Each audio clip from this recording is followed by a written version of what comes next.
Air India draws a lot of flack from all corners when it comes to the physical condition of the insides of their aircraft, and there is no getting around this.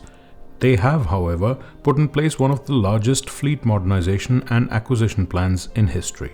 Meanwhile, they've hit the ground running with the service on board their aircraft. So, I'm happy to report that my recent flight on board one of their 787s in the business class cabin was a rather pleasant affair. The hard product itself is outdated, there's no getting around that fact. But on this flight, we had just 9 passengers in business class, which means that each passenger had a row entirely to themselves. When you have a willing crew, good food, and a comfortable bed, there's not a lot to complain on a red-eye flight, and that's exactly what this was. The AI 166 from London Heathrow to Delhi, and it left Heathrow around 10 pm and reached Delhi around 10:30 am the next morning. The seat itself is very wide at 22 inches and comfortable. The pitch, or the distance between the same points between the rows, is a fantastic 74 inches. This really liberates a lot of room and you can stretch out. The only limiting factor is when the seats are in bed mode and you have a companion. The window seat passenger then has to climb over the aisle passenger to get out. You get your usual electric controls that can raise the leg rest or change the angle of the seat and also make it into a flatbed. Air India has recently tied up with Tumi for in-flight amenities for business class and also their pajamas. The amenities come in a nice hard case that is reusable later, and the pajamas are also good quality and reusable and also available in a good range of sizes to ensure you get a good night's sleep.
The menu has one vegetarian and one non-vegetarian appetizer each, and for the main meal there's a choice between an Indian main and Western or Thai dish. There's similarly a choice between the Indian dessert and an opera cake. You also get served a cheese plate and fruits. For the breakfast, you can once again choose between something Indian like Amritsari pindi chana with aloo parantha or upma in this case, and a cheese and herb omelette besides muesli. You're also offered a selection of juices, aerated beverages, and tea and coffee.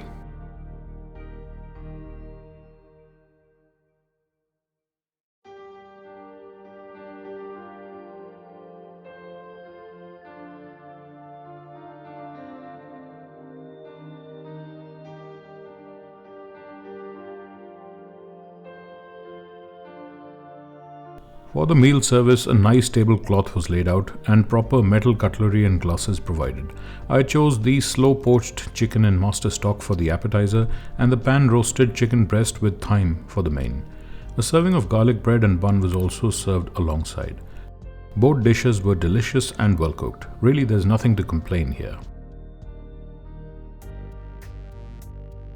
Soon after the meal service, the lights were dimmed and all the passengers retired for the night flight. I made up my own bed and it was easy enough to get it into a flat position. The bedding provided completed the comfortable experience. The pajamas ensured you could be really comfy. I slept peacefully for the next 4 hours.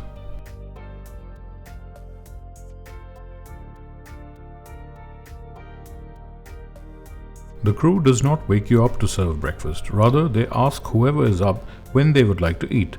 I chose to eat around an hour before landing. For breakfast, I had the classic cheese and herb omelette. This was served with a croissant, a bun and butter, some fruit and some baked potato, mushrooms and chicken sausages. A fantastic meal once again, that I polished off with some orange juice, all the while watching 83 featuring Ranveer Singh. So there you have it. It's easy to criticize but sometimes hard to appreciate. There was not a lot to complain with Air India's business class flight, and it was a very pleasant experience, aided fully by the very willing and experienced crew. If you have plans to travel business class, I'd suggest giving Air India a go. You might just come back pleasantly surprised, like I was. Thanks for watching, and please consider subscribing for more such videos. I will see you in the next one.